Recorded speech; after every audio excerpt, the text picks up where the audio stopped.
stories, Prime Minister delivers 2017 hurricane address, and DCOM prepares for 4th edition of Law Matters to You lecture series. These stories and more as 30 Minutes with Government begins now.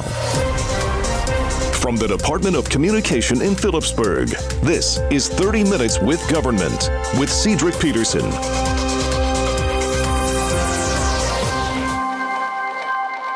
Hello and welcome to another edition of 30 Minutes with Government. The Atlantic hurricane season has begun as of June 1st and runs until November 30th.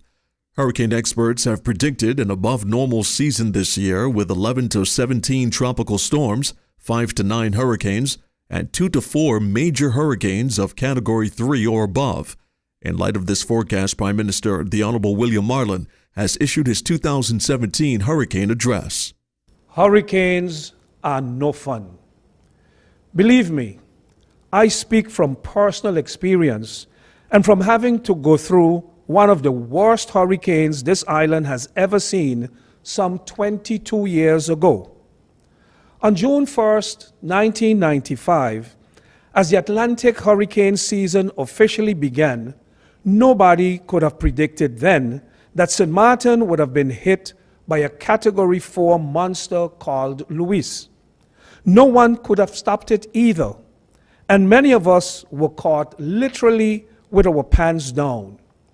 We were not prepared physically, not mentally, to spend months without running water, without electricity, with schools closed and supermarkets either looted or razed to the ground.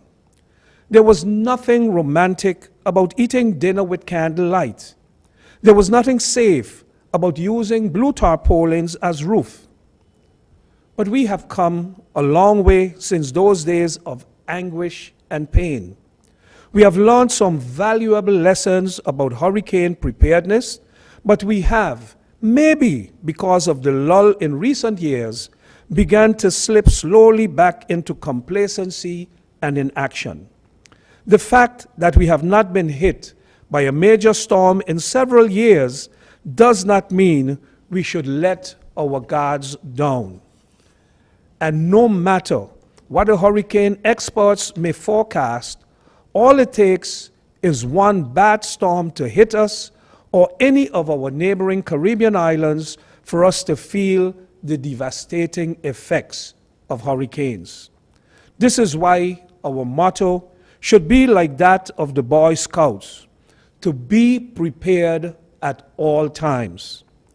The time to start planning is not June 1st, when the hurricane season officially begins.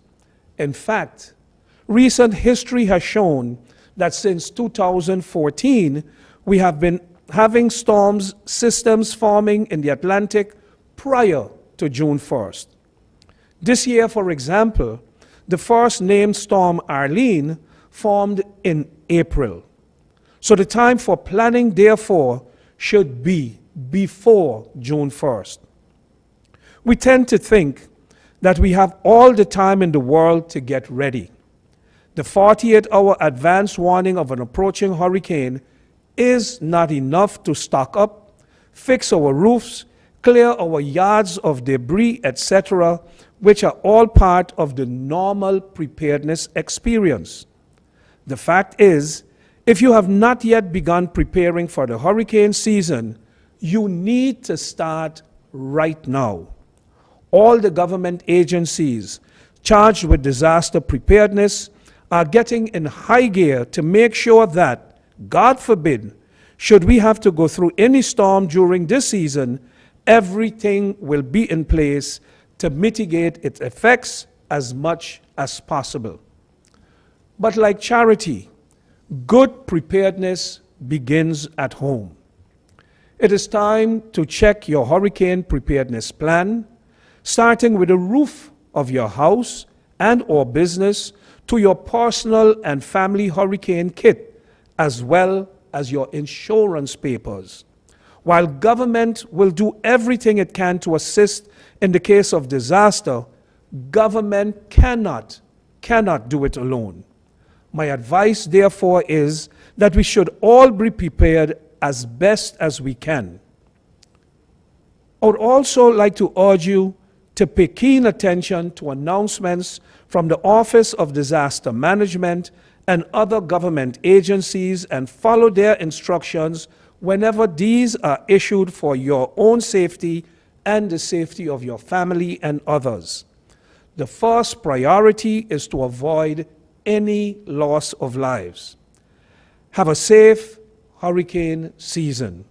May God spare us all from the devastating storms and other natural disasters. Prime Minister the Honorable William Marlin.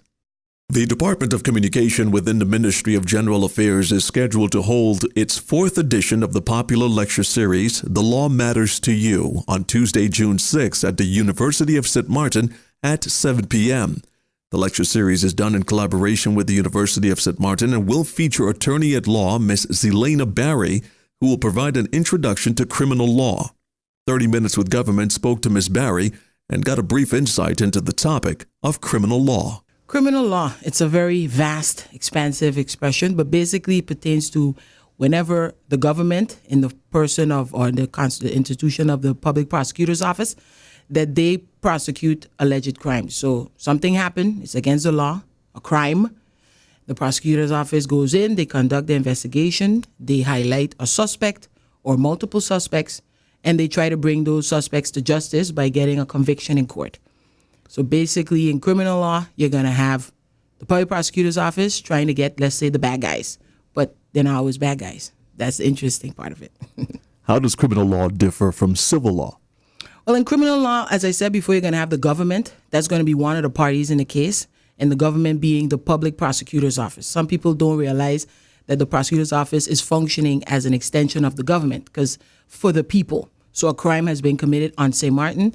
They have to protect St. Martin, and by doing their investigation to find out who they believe is responsible, that is the criminal law aspect. So you, the suspect, on one side versus the government in the form of the public prosecutor's office. In civil law, you usually have two people, human beings, opposite each other. So it can be you're having a divorce. That's you and your potential ex-spouse. You got fired from your job.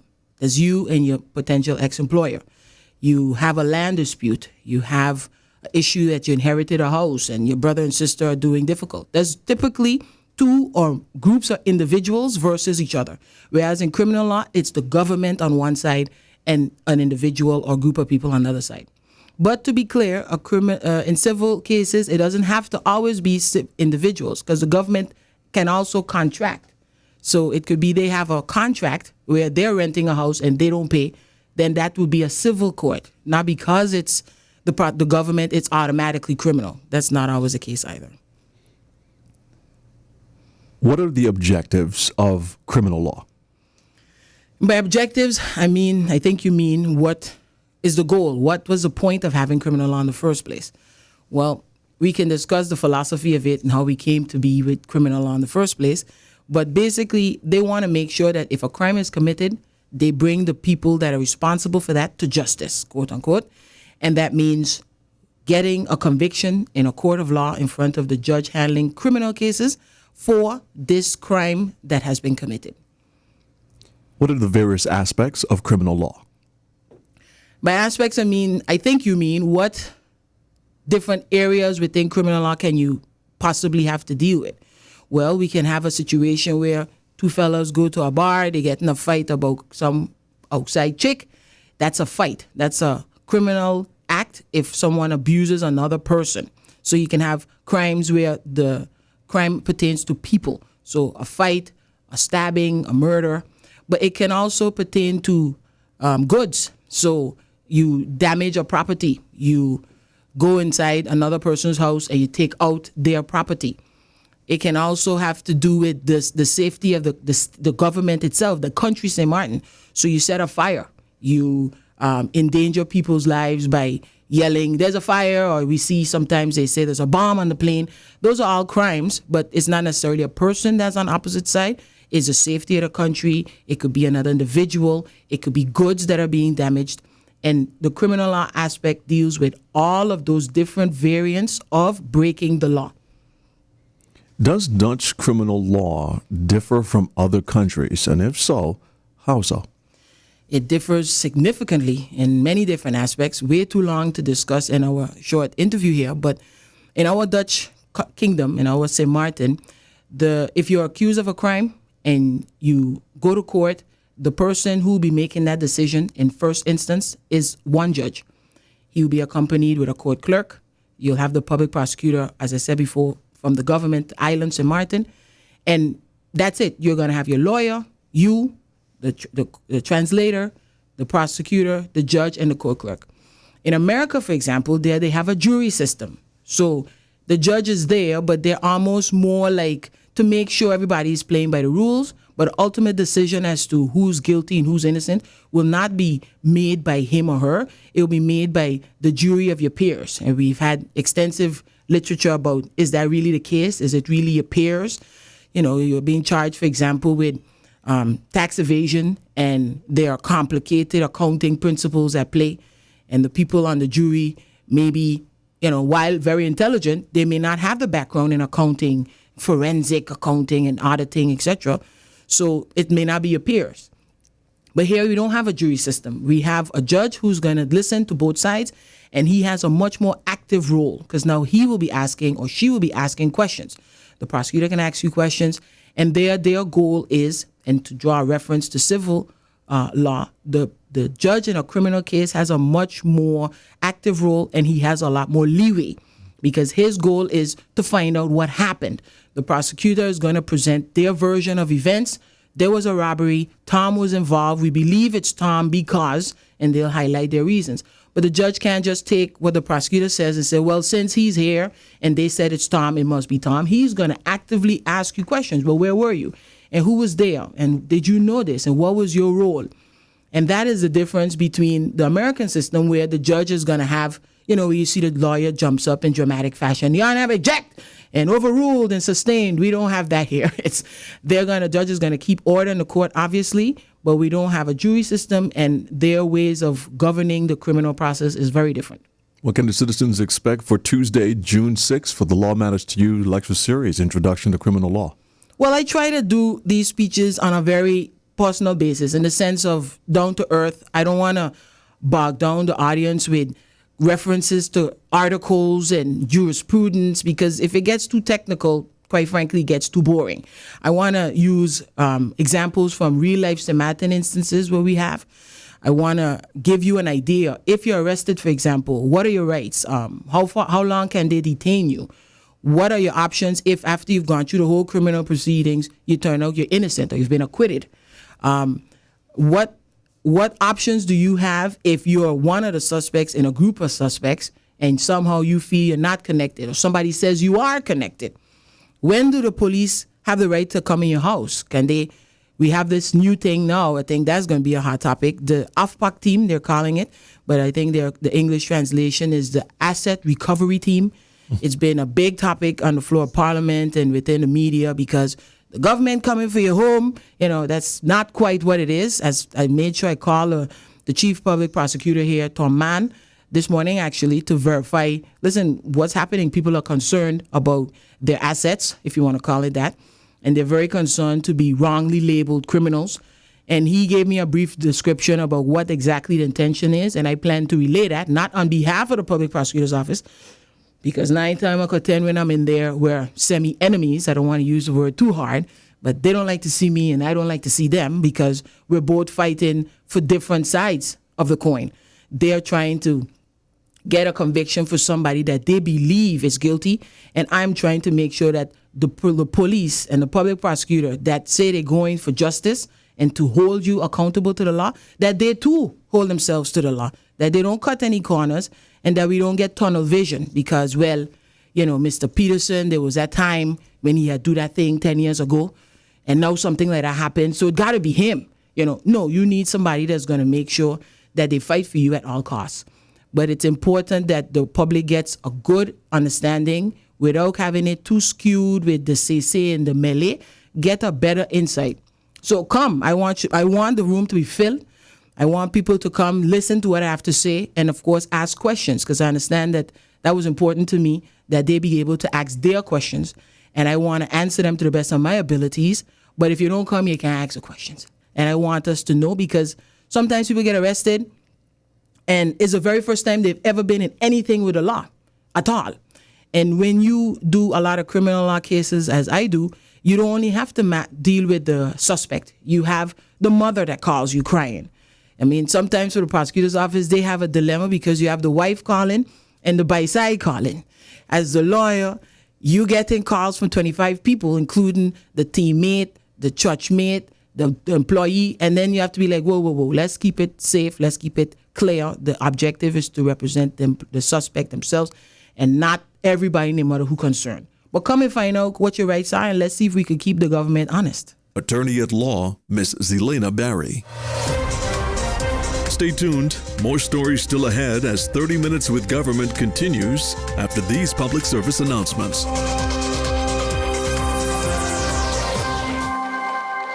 (2017) public holiday schedule. Good Friday, Friday, April 14. Easter Sunday, Sunday, April 16. Easter Monday, Monday, April 17. King's Day, Thursday, April 27. Labor Day, Monday, May 1st. Carnival Day, Tuesday, May 2nd.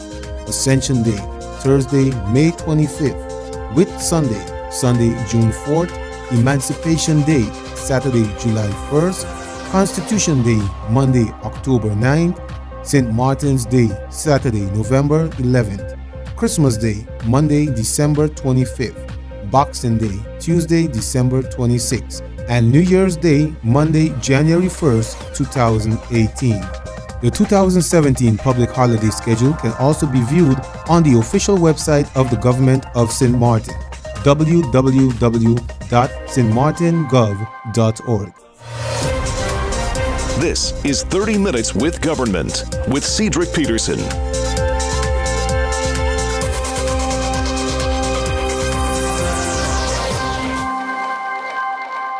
Between Tuesday night, May 30th and Wednesday, May 31st, personnel from the fire department rescued an elderly man from his burning home as he was trapped inside. At around 11:06 p.m., the fire department dispatch received a call for a house fire in Cole Bay at Marianne Estate. When fire officers got to the location, flames were coming out of the windows, threatening to spread to a house in close proximity. Firefighters quickly contained a blaze in one of the bedrooms, which allowed them to get the situation under control. One person was treated on the scene by ambulance personnel for smoke inhalation. Shortly after returning to the fire station in Cahill, the fire department was called for another fire, this time at a house on E.C. Richardson Street in Phillipsburg. Upon arrival, bystanders told fire officers that there was a person inside the home. The intense flames and heat emanating from the front door and the windows made it somewhat difficult for fire personnel to immediately access the interior of the house to get to the occupant. A quick assessment of the situation showed that the bedroom could only be accessed through the living room. However, this was totally engulfed. It is for this reason firefighters had to work expeditiously in order to minimize the fire, which eventually was lowered. Although the heat and smoke were still intense, fire officers quickly created access to the house, allowing them to search for the individual. Due to their thorough investigation, one team was able to locate the person in a back room. In their effort to save the individual, he was rushed to the outside through the living room area, the only exit at the time. After the person was safely taken away from the danger of the intense blaze and smoke, basic life support was administered by the fire personnel until the arrival of the ambulance personnel. The person was then transported to the St. Martin Medical Center for medical treatment. The fire department is grateful that they were able to rescue and save the individual from the ravaging fire. For the past 7 days, the fire department has been called for 6 house and/or building fires, which resulted in minimum damage due to the rapid response of fire vehicles and officers. In light of the recent fires, the fire department cautions everyone to continue to practice fire safety. This includes not leaving open flames like stoves and candles unattended. Avoid leaving phones, laptops, or other electronic equipment on flammable materials such as beds and/or sofa. And in case of a fire, you should immediately call 919. Motor World held a grand opening of its state-of-the-art vehicle showroom on Friday, May 26, 2017. The prestigious event was well attended by various heads of state from the Dutch side and representatives of the Collectivité of French St. Martin. Prime Minister the Honorable William Marlin delivered his opening address, stating that the government of St. Martin is pleased that the private sector is doing its part in the further strengthening of the economy. Doesn't this make you feel good? I mean, here we are, amid those preaching gloom and doom for our country, and we are here celebrating the official opening of an ultra-modern, multi-million-dollar showroom of Motor World. What would those who keep stressing that our economy is stagnant think now? What would they say when they see all of this? The economic indicators may indeed point to the views as true, and I must admit, the people's perception may also buttress this opinion. Of course, it is said that perception is reality. But is it really? If you ask me, I would say we are witnessing reality right now, and that the reality is that Motor World's expansion and renovation is a resounding vote of confidence in St. Martin and its economy. Perhaps the words of investment guru and one of the wealthiest men on the planet, Warren Buffett, would serve as a wise caution here. Warren Buffett said, investors should be skeptical of history-based models constructed by nerdy-sounding priesthood using esoteric terms as beta, gamma, sigma, and the like. These models tend to look impressive. Too often, though, investors forget to examine the assumptions behind the models. Beware of geeks bearing formulas. I'm sure Mr. Buffett wasn't condemning the use of well-researched data, but rather warning us to be careful about how we interpret them. In my view, his warning us was to be wary of the economic prophets of gloom.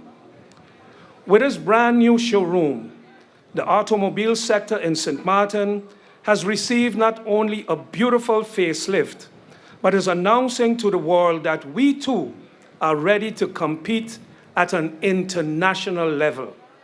The new facility will allow for an improved customer service, offering clients comfort in a superb modern setting. This investment also says to the customer, we respect you and you deserve the very best. Government is naturally very pleased that the private sector is doing its own share to further strengthen the economy and will match such initiatives with policies that will facilitate business by cutting down on red tape and boosting the investment climate. As I said at the beginning of this governing period, this government will pay maximum attention to getting our economy moving forward on four wheels, if I may use a motoring metaphor. Those four wheels are the private sector, labor, government, and a partnership between the three that focuses on sustainability and a fair deal for all.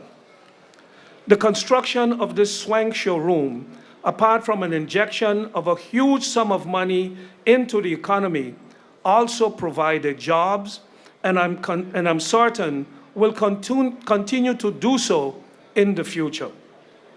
Distinguished guests, ladies and gentlemen, I began this address by mentioning Mistress Rina Maqsood Amjad, by mentioning her first before her husband. You might have been wondering why I chose to do so. In a way, turn protocol on its head. Mr. Maqsood already has Calypsonians singing his praises during Carnival. That in itself is a testament to his popularity, influence, or both. It was just a few mornings ago, however, that Mr. Maqsood confessed at his 60th birthday bash that his wife is the boss, as most good husbands would admit. What I'm trying to say is that Mrs. Maqsood deserves recognition and applause as the CEO of Motor World and a creative entrepreneur in her own right, who believes strongly in innovation.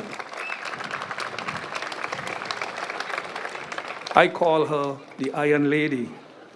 We are witnessing the opening of the state-of-the-art facility today, thanks largely to her foresight and leadership, which ensured that the business did not close down while construction was going on. That is no mean feat. Let me end with the words of Steve Jobs, who said, "Quality is more important than quantity. One home run is much better than 2 doubles." This new showroom, ladies and gentlemen, is way out of the ballpark. It is a grand slam that people will be talking about for a long time to come.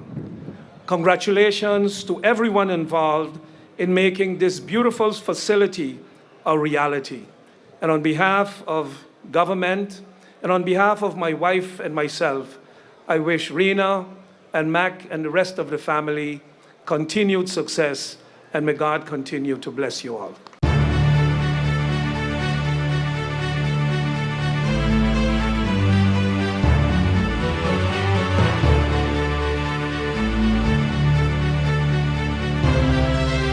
I think you mean what different areas within criminal law can you possibly have to deal with? Well, we can have a situation where 2 fellas go to a bar, they get in a fight about some outside chick. That's a fight. That's a criminal act if someone abuses another person. So you can have crimes where the crime pertains to people. So a fight, a stabbing, a murder. But it can also pertain to goods. So you damage a property. You go inside another person's house and you take out their property. It can also have to do with the safety of the government itself, the country, St. Martin. So you set a fire. You endanger people's lives by yelling, "There's a fire," or we see sometimes they say there's a bomb on the plane. Those are all crimes, but it's not necessarily a person that's on the opposite side. It's the safety of the country. It could be another individual. It could be goods that are being damaged. And the criminal law aspect deals with all of those different variants of breaking the law.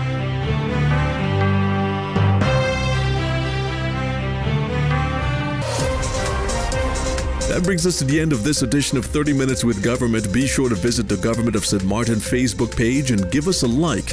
And for video on demand of this and all Department of Communication programming, be sure to visit the official government website, stmartingov.org.